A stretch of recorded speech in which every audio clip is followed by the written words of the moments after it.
Om Om Om Sahana Vavatu Sahano Bhunaktu Sahaviryam Karavavahai Tejasvinavadhitamastu Ma Vidvishavahai.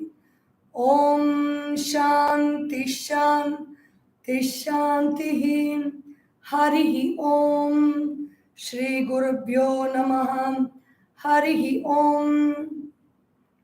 Om Sadashiva Samarambham Shankaracharya Madhyamam Asmadacharya Paryantam Vande Guru Paramparam Samasta Jana Kalyane Niratam Karunamayam Namami Chinmayam Devam Sadgurum Brahma Vidwaram Sadgurum Brahma Vidwaram.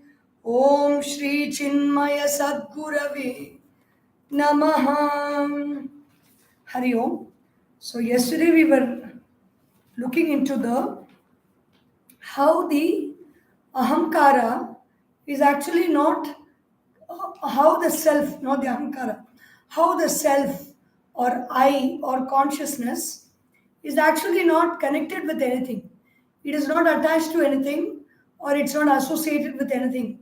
Whether it is the sense organs or the mind or the intellect, just like the carpenter uses his tools and puts them back, the self uses the sense organs and other equipment for its experiences in this world and without getting attached to them.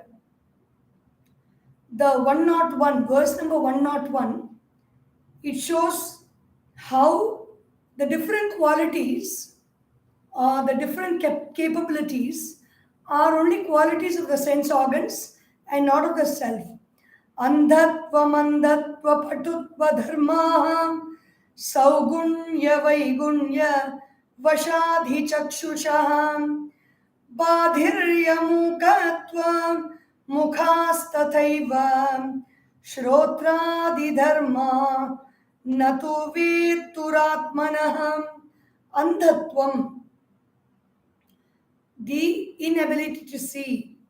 Mandatvam, the ability to see only very mildly.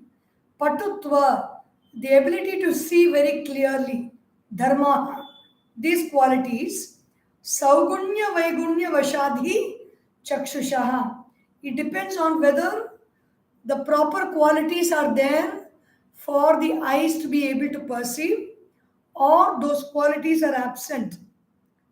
Badhirya mukatva. Badhirya means inability to hear. Mukatva, the inability to speak.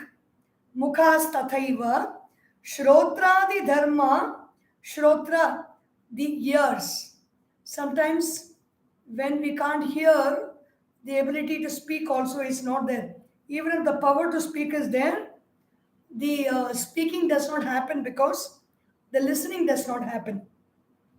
Shrotradi dharma natu vetuhu atmanaha. These qualities don't belong to the Atman, but they are the qualities of the Shrotra, the hearing, the ability to hear or the inability to hear. That this applies to all the sense organs. The power of seeing, tasting, smelling, touching, or the power of grasping, the power of walking, the power of talking, the power of excreting, the power of reproducing. Nothing affects the Atman. Everything is independent of the Atman. The Atma is not attached. The I, the consciousness of I, the Atma means the awareness of I am is the Atma. That awareness is not attached to any of these abilities and capabilities of the sense organs. After explaining about the functioning of the physical body, now Bhagavan Sri Adisankaracharya talks of the functions of prana. Uchvasa nishvasa vijrumbhanakshu Kshutam Praspandanadyut Kramanadika Kriyaham Pranadi Karmani Vadanti Tajñaham Pranasya Dharma Vashana Pipase. This kind of a very scientific logic is being provided through the texts like the Vivekachoodamani and the Tattva Bodha. What is the scientific logic? Every part of the body, every function of the body, the intellect, the mind, the ahankara, the storehouse of memories, and the self is being dissected and analyzed in thought form. Uchvasha, Nishwasa. Uchvasha means the ability to take in breath. Nishwasa means the ability to give out the breathing. Vijrumbhana. Vijrumbhana means yawning. Whenever we feel tired, we let out a big yawn. Na, Kshuta, hunger. Praspandanadi. Praspandana means sneezing, secretion, and then Utkramana is at the point of death. When the body separates from the subtle body is ejected. Like today we saw how that satellite L1 machine was ejected into space, Aditya L1. In the same way, the same process happens.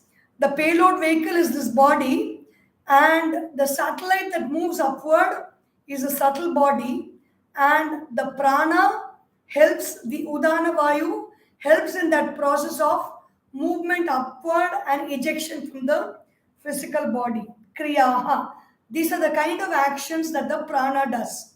Sneezing, yawning, and then praspandana, secretion, exhalation, inhalation, and releasing the subtle body from the gross body.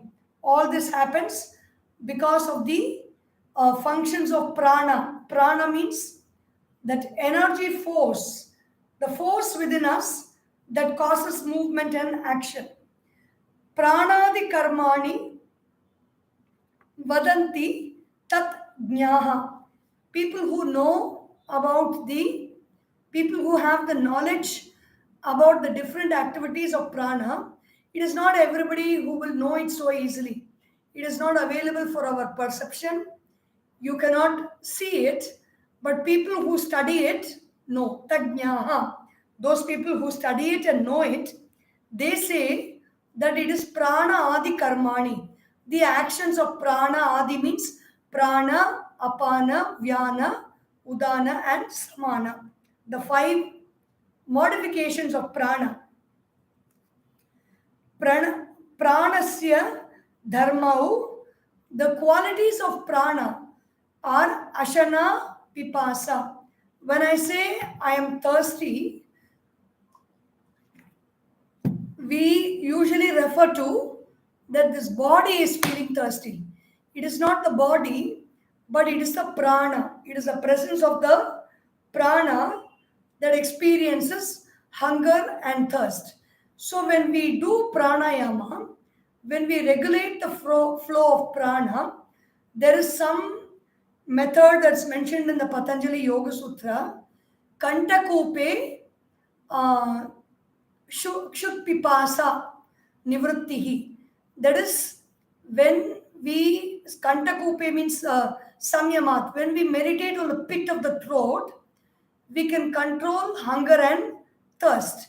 Especially thirst can be controlled when we meditate on the pit of the throat. So this is pranasya dharma. It has got nothing to do with filling the stomach with water or food. But the demand of food, the demand for drinking water comes from our prana, pranamaya kosha. Pranasya dharmau ashanau pipase. Ashana means to eat, pipasa means thirst. Now, the ahankara or ego is being discussed. Ego is an entity which is actually not there, but it thrusts itself as if it is present. In, I think it was Ramana Maharishi who said this. Ego is like that person who pretends to be in a marriage party. He pretends to be the friend of the bridegroom and the friend of the bride's side. So whenever the bridegroom's people come, he acts as if he's talking from the bride's side and asking everybody to sit down and take their food and do this and do that and all those things. When people from the bride's side come and sit down, he behaves like he's from the bridegroom's side and he's giving out all actions. Finally, he is neither connected to the bridegroom or the bride. He is only interested in all the things in the wedding and he runs away with all the objects, all the things. And finally, when the wedding is over, everybody is wondering, there was this person who was making so much of noise, pretending to be from the bridegroom's side, and the bride side thought that he is their relatives, and the bridegroom side thought that he is the bride side relatives. He was acting out so much in this place. Where is that man? He was busy packing up all things when the wedding was happening. And then by the time they could all discover, he is left with all things. In the same way is this ego, the antakaranam eteshu, aham, the I thought that identifies itself with everything in the with the inner equipment. Antakaraname chakshuradishu varshmani ahamityabhimanena tishtatyabhasa tejasa. Abhasa tejas means the reflection of the Atman. The Atma or I is consciousness. When the consciousness touches something, there is a reflection of that consciousness happening. That reflection of the consciousness is I. For example, there is consciousness of this room around that's reflecting on the screen. There is a consciousness of the self that is reflecting through this body, through the sense organs on the screen. But when I look at the screen, though everything is actually the same plane surface, everything is the modification of light only on the screen. What you see, whether it is those cupboards or whether it's a screen behind, whether it is a veena or whether it is that the vase with peacock feathers, whether it is the lamp or all the crystals kept there, whether it is Bhagavan Sri Krishna's image or whether it is that plug point that you see behind or whether it is a bamboo wind chime that you see behind, everything is reflected on the screen and this person is also reflected on the screen and everything is the same, but it looks like as if this person is separate. So that is what is called Abhasa Chaitanya. Abhasa Tejas. Abhasa means reflection of consciousness is I or Ahamkara. This reflection of, now I say, I am seen on the screen. Where is the I? There is only some figure, there is only some image, just like any other image, just like this cloth, just like this chair, just like everything else in this room. This body is also seen on the screen. But still, I identify with this and say, this is me that I see on the screen. So that is what is the work of the ahamkara or abhimana. I don't say, even though the screen is plain surface, including all the chats which I can see here, everything is the same plain surface. I don't say this chat box is me. I don't say all the smileys that are shown down is me. I don't say that this peacock feather, this Krishna idol and everything else is me.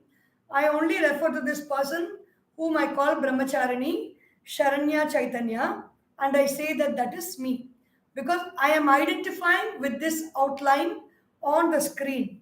Abhasa Tejas. Antakaranam eteshu. The inner equipment has its scene of expression in the sense organs, in all the chakshuradishu. This I expresses through the eyes and says, I see. The eye expresses through the hearing and says, I hear or I don't hear. I see or I don't see. I smell or I don't smell. I taste or I don't taste. I feel or I don't feel.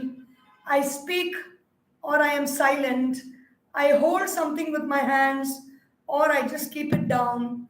I walk or my legs are still. I don't walk anywhere. I'm just sitting in one place. I excrete, I reproduce. All these words with every sense organ action of every of these 10 sense organs, this I goes along with it. Ahamityabhimanena. Abhimana means identification. So many things are happening, but you say I see. It is identifying itself with the eyes and saying I see. This I is a thought. This thought identifies itself with the sense organs, and then it says that it understands that it is performing that respective work, when actually everything, the seeing, hearing, tasting, smelling, touching, speaking, walking, talking, everything is happening because of the sense organ. But this I is just identification. Gurudev says it is like the play of sunlight. Only when that sunlight is reflected on an object, suppose there is a bucket of water and sunlight is reflected on that bucket, and that bucket of water, the light gets reflected into the room in which that bucket is there, and when the water is shaking, the wall appears to move. The image on the wall appears to move. So in the same way, this I or consciousness, the light of consciousness, attaches itself to the sense organs and reflects it back with the word I attached to everything.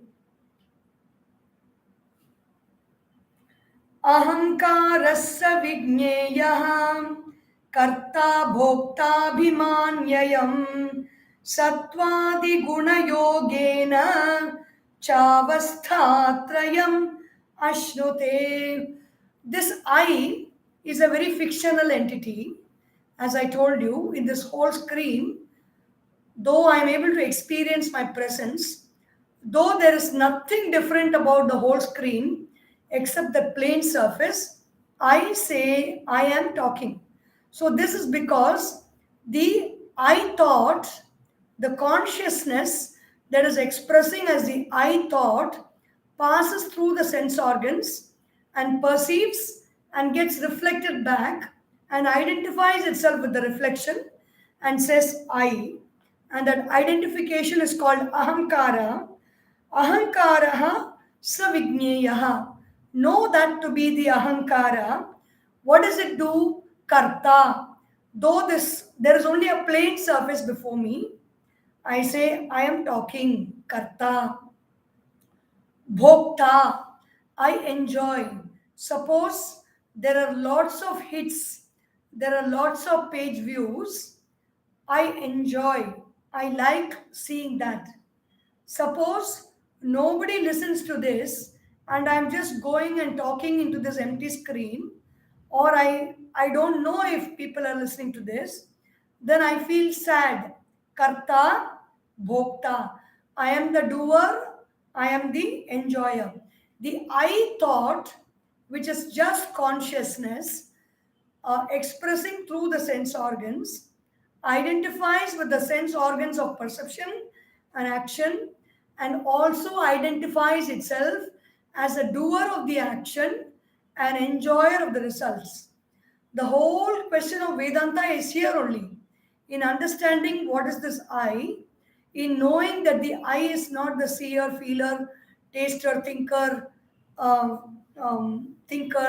smeller, hearer, speaker, walker, talker, or whatever actions happen, and the I is not the doer. And if the I is not the doer, The I is also not the enjoyer also, or the sufferer. We enjoy. When we enjoy, we don't question. But when we suffer, we question. When we suffer, our illusion is actually breaking. Our ignorance is actually breaking. But we do not perceive that. We perceive that we are suffering and feel sad and sorry for our suffering. So the illusion is breaking means, what is the illusion that's breaking? I am not the seer, I am not the hearer, I am not the smeller, I am not the taster, I am not the fear, I am not the feeler, I am not the speaker, I am not the walker, or I am not the holder, but I think I'm doing everything. Because I think I'm doing all this, whenever the results of those actions come, I think that I am the sufferer or the enjoyer of those results. To delink this I from the sense organs and from the feeling of action and enjoying and suffering of results is the whole aim of all our study of Vedanta. Vishayanamanukulye. So Sattvadi Guna Yogena. How does it do? Why does it go through all this? The I also goes through many states of being. Sometimes I feel very bright. Sometimes I feel very dull. Sometimes I feel very energetic and enthusiastic and dynamic and active. Sattvadi Guna Yogena. This I also associates itself with the three gunas, the sattva guna, the rajo guna, and the tamo guna. Cha avastatrayam ashnute. Through the waking state, the I is seeing very clearly and experiencing very clearly because it is expressing through the sattva guna. Through in the dreams state, the I is expressing through the rajoguna or movement of the of the of the consciousness, which is rajoguna. And when the I express through that, so many images are formed and we experience as dreams. And in the tamoguna, this I identifies itself with the still state of consciousness in deep sleep, and then it says that I slept well, I did not see anything. So this I is expressing through all this and enjoys or suffers the three states of existence: the waking state, the dream state, and the deep sleep state. So why does this I suffer, or why does this I enjoy? Vishayanamanukulye sukhi dukhi viparyaye sukham dukkham cha taddharma sadanandasya natmanaha. Sukha dukkha. So Vishayanam anukulye. When the objects that the senses perceive, the situations around the I and the people around the notion of I, when everything is very supportive. Supportive means I want something to happen and the situation, the people and the objects are in tune with that, and that thing that I want happens. There's a whole big talk about law of attraction is what? Vishayanam anukulye. When I want 1 crore rupees, if I get 1 crore rupees, then anukulya, everything is happening the way I wish. So then I become a sukhi. I am enjoying because what I desired, I am getting. Dukhi viparyaye. When I wish for 1 crore and even the 10,000 that I had goes away, viparyaye, I feel very sad. Dukhi. Sukham dukkham chatat dharmaha. So this, the dharma of this I, actually in identification with the mind only. Without the mind, the I does not know anything. The mind is the agent for that knowledge and experience. Sukham, dukkham. Sukha means joy, comfort. Dukkham means sorrow. This is the dharma of the I or the ahankara, which identifies itself. Sada anandasya na atmanaha. It is not the quality of the Atman or the consciousness whose nature is always bliss, whose nature is always joy. That is why it gives joy to us to be around living people. When somebody dies, we feel very sad, we cry because there is no expression of that joy, there is no expression of that life. That life itself is joyful. When that expression ceases, there is the experience of sorrow. Sada anandasya na atmanaha. Whether it is life or death, the Atma is always blissful. The self or consciousness is always blissful. It always continues to exist. There is nothing like when, even when somebody dies in this world, there are so many other people, countless people who are living at any point of time. So there is no time when the I or the self is not. Life and death happens. It is all the dharma of the mind and the ahankara, the ego, and not of the Atman. What is the self? The self is infinite love, infinite bliss, infinite joy. Infinite means there is no modification at any point of time, at any point in space. The self remains the self, the same, and giver of bliss all the time.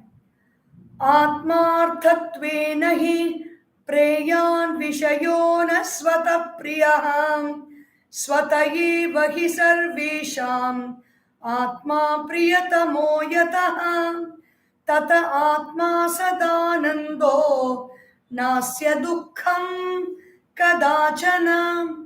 This Atma or the self or the I. The I means, we say, everybody says I, right? That is the I we are talking about.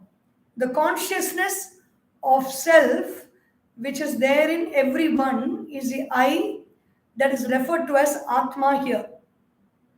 Not the individual, I am going, I am coming, I am sleeping, I am eating. That is also that I only, but wrongly identified with the body, mind and intellect. And so it becomes an individual and an individual's perception. When we say this I, Atma, Atma arthatvena hi preyan vishayaha na swatah priyaha. The sense objects, they are all existing for the Atma or that supreme self. The I does not enjoy everything because the I is very happy. The ear does not enjoy music because the ear will become happy. The self experiences joy when the sense object of hearing listens to good music. The self experiences joy when there is some fragrant smell coming. The self experiences joy when there is some very tasty food. The food is not excited about itself. The vegetable pulav doesn't get excited. The tongue doesn't jump with excitement. But the self, the person, we say, I felt so happy eating this food. Swatayev hi sarvesham atma priyatamaha. For the self is, by its very nature, most beloved of all. Everybody likes the self. It is for the sake of the self that everybody works. Whether you take it's a government or people who are laying roads, people who are taking care of the taxation systems, people who are collecting taxes, people who are dispersing their tax money for various projects, people who are running schools, people who are running businesses, people who are running hotels, people who are running airline agencies, for whose sake they do. They don't do it for their own sake. The airline agency is not for the sake of the airplanes, not because we want planes flying here and there. The planes are going here and there for the sake of people. Why is the satellite launched today? Because not for the sake of the satellite, not for the sake of the sun, but for our own sake, the sake of the Atma, the I. It is very easy to understand the Atma when we look at it from a spatial perspective. When we look at it from the space perspective, you say the Aditya L1 satellite has been launched into space and it will be reaching its orbit in 125 Earth days. And after that, the Aditya L1, that satellite, will give imagery to the Earth from the chronosphere of the Sun, the photosphere of the Sun, and the corona of the Sun. Data and imagery will be provided. The solar flares of the Sun, the imageries will be provided to show the effect of the magnetic radiation of the Sun, the effect of the solar flares and the solar storms, and how it is going to affect Earth. Affect Earth means it's not bothered about affecting Earth, but it is bothered about affecting the people of the Earth, which means Atma, I, the self. Svata eva hi sarvesham Atma priyatamaha yataha. The I, for its own sake, is the most beloved of all. Everybody loves I. Whenever we go on a long journey also, even though we enjoy the journey, we come back home, we just drop our luggage, we have a fresh bath, and in the comfort of our home, we go to sleep, we lie down, we feel so blissful because wherever we go, whatever we do, we love ourselves the most. Tata Atma Sadanandaha. Therefore, everybody loves the I also love the I, everybody also loves the self. And therefore, the self is why anybody will love something. I will love something only if it is beautiful, only if it gives me joy. So why does everybody love the self? Because it is beautiful, because it gives joy to everybody. Tata Atma Sadanandaha Na Asya Dukkham Kadachana. This Atma or the I or the self or consciousness is not the cause for any sorrow. What does this consciousness do? In any situation we are, in any difficult situation we are, in any sad situation we are, in any kind of a very torturous situation we are, if we apply the light of consciousness, if we observe and apply the light of consciousness to that situation, immediately so many things happens. The problems and knot of that problem starts removing itself. The problem becomes dissolved. The problem begins to dissolve. The people begin to change their attitudes. Help starts coming. So many things start happening when we cast the light of awareness into any difficult situation. So when the self, the consciousness, is able to clear so many difficult situations for us, when there are no difficulties, the consciousness will just be the cause for our bliss. It is never the cause for sorrow. Na asya dukkham kadachana. There is no sorrow for this consciousness.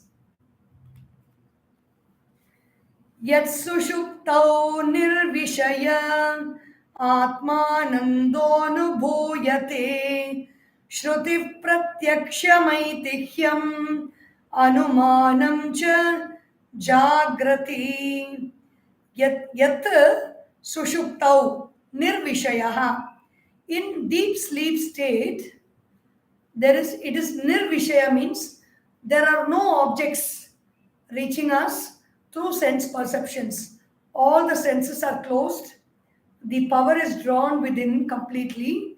So even the senses of hearing and the sense of smell, even though the apertures are open, those images and those smells and sounds don't get recorded inside because the power to grasp them is not there. not functioning. Yat sushuktau, in deep sleep, nirvishaya, there are no objects of perception. There are no thoughts to perceive. There is no moving thoughts. Atma anandaha anubhuyate. So when we are in deep sleep, we are experiencing that self, the joy. We are experiencing joy. All of us, it is a common experience that when we go through so much of pain, when we go through so much of suffering, when we go through a lot of hard work, we are very tired. We have a fresh bath, set our bed very neatly, dim all the lights, make the room very comfortable in temperature, very fragrant, and then quietly slip into sleep. We wake up from the sleep only in the morning. And when we wake up in the morning, we say, "Oh my God, I slept so well. It was such a joyful sleep that I had." Everybody's sleep is joyful. There's nobody, the sleep is joyful means in deep sleep, everybody experiences that very joyous state. What is the joyous state? Where is it coming from? The joyous state is coming from the Atman. Yatta sushuktau nirvishayah Atma anandaha anubhuyate. Shrutihi pratyaksham aitikyam anumanam cha jagrati. Shrutihi means the scriptural declarations, direct experience, and inference, tradition. Traditionally, we've been seeing it. By inference, we know when we wake up in the morning, or when we have our deep sleep in the afternoon sometimes, and when we wake up, we feel so fresh, we feel so good. So that feeling of goodness is there. And then Shruti, the Vedas also say, the Upanishads also say this, because if we touch the core of the self, how do we know this, that we experience joy? In deep sleep, we touch the core of the self, and the core of the self is reflecting through the consciousness in deep sleep. The mind is experiencing that, and because of that, we feel very good. We feel very blissful and joyful. Now, what is this Maya? Maya is a factor which is there in Vedanta. It is used to explain so many things. And what is that Maya? What is the definition of Maya according to the Vedanta? Avyakta is a very, very famous verse. It's a very, very beautiful verse also. A lilting sound and a beautiful meaning. Avyaktanamni Paramesha Shakti Anadya Vidya Trigunatmika Param Karyanumeya Sudhiyaiva Maya Yaya Jagat Sarvam Idam Prasuyate. It's so beautiful that you can just keep remembering this verse and thinking about it all the time. Avyaktanamni. What is the name of this person? She. You call it Maya in the feminine gender because in Sanskrit, if the word ends in a, it becomes feminine, and if the word ends in aha, it becomes masculine gender. That's all. It is not. It is neither feminine nor masculine. It is a substance that is hidden from our perception, hidden from our sight, and hidden from our understanding, hidden from our ability to know and realize. It is hidden. How do we know? We know it through the Shastras, and we know it through the great masters, through what they say. Avyakta namni. Avyakta means unmanifest. Manifest means seen, perceived by the senses. Unmanifest means not perceived by the senses. In the waking state, this body is manifest, perceived by the senses. In the deep sleep state, This body is unmanifest. It is not perceived by the senses. Avyaktam means unmanifest. It is not perceived by the senses. The senses are a product of this Maya. So the child cannot get into the womb of the mother to know the source. It can never happen. Avyakta Namni. Who is this Maya? Paramesha Shaktihi. The power of Parameshwara. Who is that Parameshwara? Consciousness is there. When that consciousness is expressing as an individual, and that individual is identified with Sattva Guna, that person is called Parameshwara, identified with Sattva Guna. And when whatever powers of the senses, everything that is shown to that individual, that reflection which that individual experiences, is that Sattva Guna Maya Shakti. Whatever that individual who is identified with Sattva Guna, whatever that individual experiences is the power of Maya. The sattvic reflection of that consciousness is Maya. Avyaktanamni Paramesha Shakti Anadyavid Paramesha Shakti. Parameshwara is a person who has Maya in his control. Which means, if I am identified with the sattvic state of mind, and whatever I am perceiving, seeing, hearing, tasting, smelling, touching, is happening because of what I willed. For example, Ishvara is like a king. When the king wants a servant to come there in front of him, he just has to clap his hands and ask them to bring the servant, and the servant comes in front of the king. Which means that capacity to bring the drishyam in my control is having Maya in my control, which is Parameshwara is capable of that. Only the person who is identified with that sattvic state of mind, very powerful conscious state of mind, is capable of bringing the drishyam or the scene under his control. Avyakta Namni Paramesha Shaktihi. For the rest of us, we cannot control the surroundings. We only exist in the surroundings. We only are the recipient of whatever is happening in the surroundings. We have no control over our situations. We have no control over circumstances. We may have some things under our control sometime, but not all of the time. So definitely we are not Parameshwara.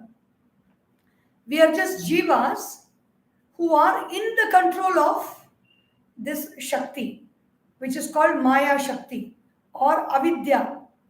This is Anadi. When was this Maya Shakti born? There was no time when it was not there. Avidya means I don't know. Maya means I don't reveal myself. Avidya is inside me. I don't know. I don't know from when. From when did I not know about space science? I have not known about space science forever so far in this lifetime. I don't know. So in the same way, Maya is not I don't know. Maya is you cannot see. There is a veil that covers our consciousness that does not allow us to see the totality of everything. To give a very simple example, you can see the wall before you. You know that the wall is made up of bricks, and on top of that there is a plaster, and on top of that there is a white putty cement is given, then there is a plaster, and then there is a coating, 2 coats of paint. But when you see the wall, you don't see all the red color bricks, the cement, the white putty, and the previous coat of paint is not seen to us. It is not revealed to us. We only see the top layer of paint.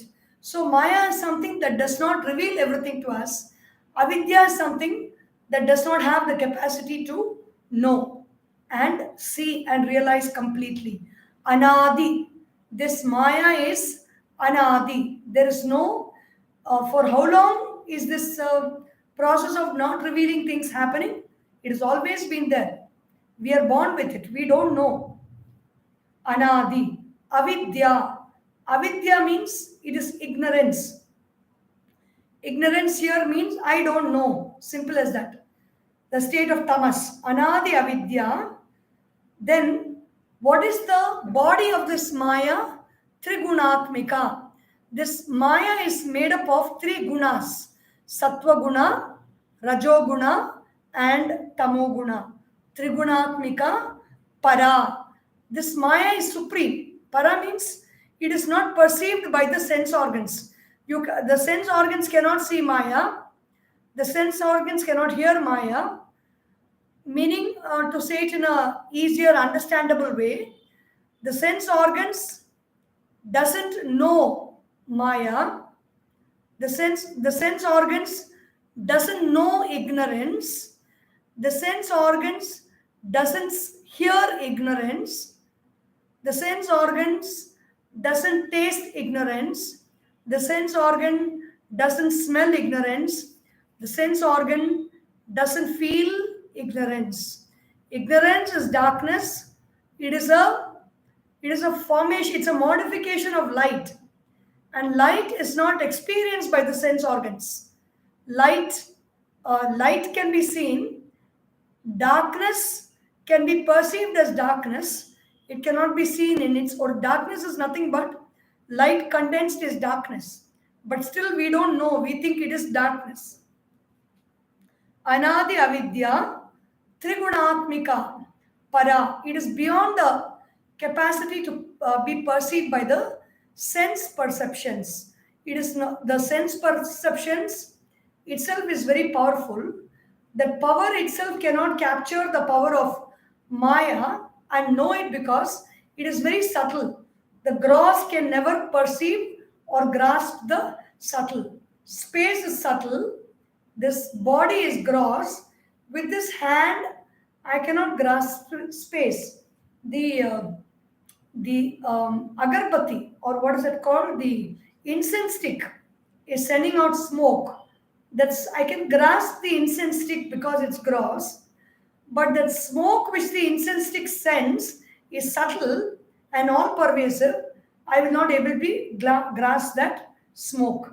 So, Anadi avidya trigunatmika para. This Maya is para. This Maya is beyond the capacity of perception by the sense perceptions. How is this Maya known then? Why are we all, if something we can't even see, we don't even know how it will be or what it does. How is it that we are all talking about it? Karya anumeya. There are effects, and because of the effects, we are guessing the cause. Anumeya, or we are measuring the cause. Just like our space science, we see so many effects, and so we are, even though we cannot see many celestial bodies that we know exist, because we experience the effect of those bodies, effect of the movements of those body, the whole Jyotisha Shastra, or the science of astrology and astronomy, is about the effect of these planetary positions, the planetary movements on the earth and the living beings on the earth. Karya anumeya.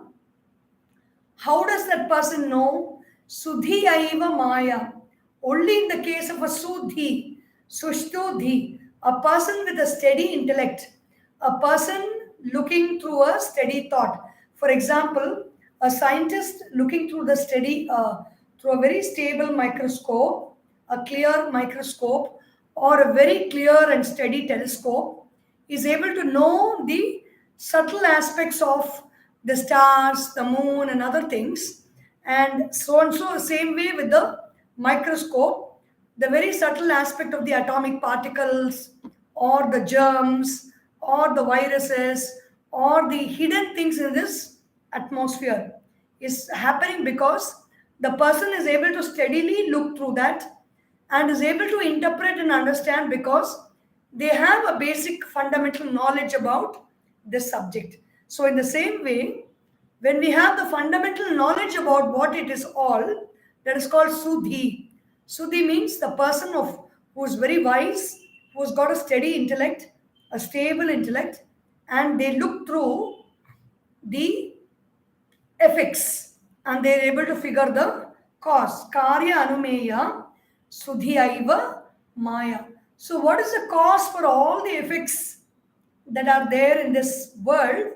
We say Maya's three basic qualities are Sattva-guna, Rajoguna, Tamoguna.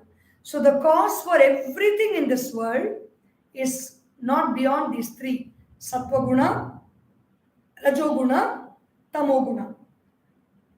Sattva-guna is calmness, brilliance, brightness, knowledge, perception. Rajoguna is movement, change, dance, activity, dynamism, ambition, power. Rajoguna. Tamoguna is being very sleepy, inert, non-moving, dull, stupid, boring, procrastinating. So many things are there, qualities of Tamoguna. All these three qualities show their effects in this world. And that is how we are able to understand Maya or Avidya. What is the difference between Maya and Avidya? The Shastras say that when the individual is corresponding with the world through Sattva Guna, then the experience of that world is Maya.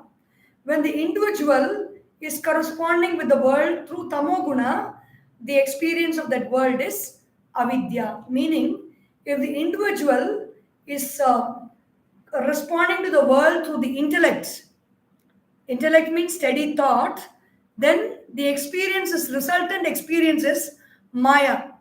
And when the individual is responding through the world to the world with the body, then the resultant experience is Avidya or I don't know. Maya means it is hidden from my sight. Not that I don't know, I have the ability to know, I have the capacity to know because of that stability in Sattva Guna. But Maya is a very playful thing. It playfully does not reveal everything, because even in a movie also, when we want to watch a movie, first day, first show, even though people who have, if we are watching a movie, we always prevent people who watch the movie many times, first day, first show, and after that, we prevent them from telling us the story because we want to experience a movie first time. We want to experience a movie in that sequence. So that way, Maya does not reveal all her secrets to us because of the playful nature of existence. Karya anumeya sudhiyaiva maya yaya jagat sarvam idam prasuyate. This Maya creates the whole Jagat. Jagat means everything that moves, everything that changes. Whenever in all the Newton's law of motion we study, every object has got an equal and opposite reaction. And then the power of thermodynamics, the law of thermodynamics is there. Every object will constantly achieve the state of entropy. It will not be in the same. If, for example, I leave this bottle here for so long, after a considerable period of time, even if nobody has come and touched the bottle will start disintegrating and degrading. The water will get spoiled, the cloth will get torn beyond, beneath it. Everything will happen. So, that is the work of Maya. What is the work of Maya? All the laws of thermodynamics we see, all the laws of motion that we study, everything that we study in this universe is all the work of Maya. All the movement and change that we see. Yaya Jagat Sarvam Idam Prasuyate. This Maya gives birth to this whole universe. Maya means that power, the power of consciousness The power which is not different from consciousness is the one that gives rise to this whole world. Yaya Jagat Sarvam Idam Prasuyate. When Maya refers to the knowledge that is there in this entire universe, the knowledge that is stored in everything, how does the weaver, there's a very beautiful song in English we used to sing in school. Who taught the busy little bees to gather honey sweet and taught them how to store it up for boys and girls to eat? So, who taught the buttercups? So many verses are there in that song. Very, very beautiful. So everywhere there is Maya means that knowledge is there everywhere, but in us, that knowledge exists as avidya. Avidya means vasanas. Vasanas caused by unconscious action. When we do unconscious action, which we have been doing over many, many lifetimes, when we do unconscious action, we experience the results of those actions that are stored in our psyche, in our system as impressions, and that is called vasana or avidya. In the collective, it is called maya. In us, individually, it is called vasana. So, is this avidya or maya? Is it there? Sannapya sannapyubhayatmikano भिन्नाप्य भिन्नाप्युभयात्मिकानो सांगाप्यनंगाह्युभयात्मिकानो mahadbhutanirvachaniya rupam. So how to name this? We say Maya, we say Avidya. Okay, describe this Maya, describe this Avidya. Sorry, we cannot describe. How can we describe? We can describe as anirvachaniyam. It cannot be spoken about. It cannot be said. For example, if you are very happy over meeting a person whom you really like so much, after a long time, there will be emotions welling up, tears will come. You cannot say, you cannot express your love in words. It's anirvachaniyam. You cannot say, I love this person so many joules or so many hertz or so many kilograms or so much distance. Like children will say, how much you love your mother, they start so much. How much you love your mother, this much. How much you love your mother, this much. How much you love your mother, then they will start say this much. And then they will say size of universe, size of this galaxy. Like that, they'll go on expanding because you can never say, you can never describe how much you love. In the same way, anirvachaniya rupa, you cannot describe Maya. You can only describe something that is very material and physical, that is perceptible to the senses. What is not perceptible to the senses cannot be described. Sannapi asannapi ubhayatmikanaha. This Maya or avidya is neither existent nor non-existent. Neither existent or non-existent. That is, we can say somebody is brilliant or somebody is dull. Somebody is dull sometimes and brilliant sometimes. So this Maya is neither brilliant nor dull sometimes and brilliant sometimes. It is not all the three. It is not existing. It does not have a permanent existence. Sat means something that exists. For example, there is a post, a big lamp post, and I'm walking in the darkness, and there is a shimmering light far away. The shadow of that light falls on the post, and it looks to me like a ghost. For me, that ghost is neither existent nor non-existent, nor existing and non-existing. Existing means when I think it is a ghost, I experience the presence of the ghost. When I know that it is not a ghost, it is only a post, that ghost is non-existing. That ghost was never there, but the thought appeared in my mind. That is called Maya. Sanna pyasanna ubhayatmikanoho. It is neither existing nor, if it is not existing, if some object is not there, if you say, what is there in my hand? This flower is there in my hand. I put the flower down. What is there in my hand? Nothing is there in my hand. But suppose there is a thought of a flower here. The thought of a flower did exist. And then when the thought goes away, the thought of the flower does not exist. It is neither existence nor existence, nor the existence and non-existence both together combined. Bhinnapya bhinnapi ubhayatmikano. It is not neither different. We say Maya is Sattva-guna, Rajoguna, Tamoguna. We say three things, right?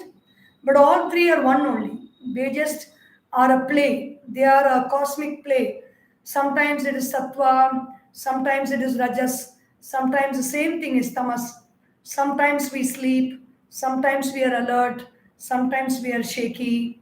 The same way, Maya is sometimes Sattva-guna, that same Sattva-guna becomes Rajoguna, that same Rajoguna becomes Tamoguna, the same Tamoguna overpowers Sattva-guna, and the same Sattva-guna sometimes overpowers Rajoguna, and the same Rajoguna overpowers Tamoguna. They play with each other just like waves in the ocean. They rise up, they crash, and then they move in another part, in another direction. We can never point out which wave rose where and what is the length of that wave and when it crashes and where it disappeared. We can never say.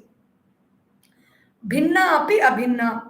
It looks different, but actually it is not different.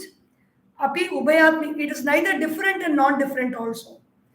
If something can be different or something cannot be different, it's the same. Okay? Sometimes there can be difference and not different. It is not that also. Sometimes different, sometimes not different. It is not like that also. You can never say anything about it. Sanga pyananga. Is that Maya made up of any parts? Sometimes it appears as if it has got parts to it. Sometimes it appears as if it has got no parts to it. And sometimes with parts and without parts. Ubhayatmika, no, it is not. There's nothing to say about that, It is not something that we can describe. Even if Aditya L1 is going and giving measurement about the solar flares and the wind action and the magnetic radiation or whatever it is, there is solid data because there is some solid material. When there's no solid material, an object of perception, an instrument cannot give any data. This Maya is Maha Adbhutaha. This Maya is very, very, very Adbhuta. Adbhuta means something that's so amazing. How can such a thing exist ever? It has got three qualities. Any which quality can manifest at any point of time. All the qualities can be together. All the three qualities can fight against each other. All the three qualities can stand up for each other. All the three qualities can be absorbed by each other, overpowered by each other, weakened by each other. Everything can happen. How is it possible? Maha Adbhuta. How can a family be fighting, be united, be joyful, be angry, be loving, be kind, be hateful, be jealous at the same time? In Maya, it's all possible. Maha Adbhuta. Anirvachaniyar Rupa. What is this Maya? Anirvachaniyam. We cannot really describe anything about this Maya. We cannot talk about it. We cannot say anything about it because it is beyond the grasp of the sense organs of perception and is even beyond the grasp of the mind. It is only with the keen intellect that we can observe the presence of Maya. Om Sarvesham Swastir Bhavatu Sarvesham शान्तिर्भवतु, सर्वेषां पूर्णं भवतु, सर्वेषां मङ्गलं भवतु, सर्वे भवन्तु सुखिनः, सर्वे सन्तु निरामयाः, सर्वे भद्राणि पश्यन्तु, मा कश्चित् दुःखभाग् भवेत्। ॐ सतो मा सद्गमय, तमसोर्मा ज्योतिर्गमय, मृत्योर्मा मृतं गमय। ॐ पूर्णमदः पूर्णमिदं पूर्णात् पूर्णमुदच्यते, पूर्णस्य पूर्णमादाय पूर्णमेवावशिष्यते। ॐ शान्ति शान्ति शान्तिः। हरिः ॐ। श्री गुरुभ्यो नमः। हरिः ॐ। बोलिए श्री सद्गुरुनाथ महाराज की जय। हर नमः पार्वती पतये। हर हर महादेव। हरि